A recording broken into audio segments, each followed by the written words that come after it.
Hello, welcome to Simple Answers. I'm your host Jason. In this video, I'll be showing you how to private your activity status on Instagram. First, let's go into the Instagram app. Once in the app, you're going to tap on your profile pic in the bottom right hand corner. Then you're going to tap on the three dashes in the top right hand corner.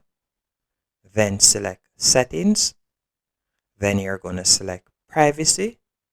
Once you have selected privacy, you're going to tap on activity status, and you want yours to stay in gray as it is on my display right here, my screen. By doing that, you won't be showing your activity status. And that's how to private or how to hide activity status on Instagram. Hope you found this video helpful and informative. If you did, be sure to hit the like button and subscribe, and thank you for watching.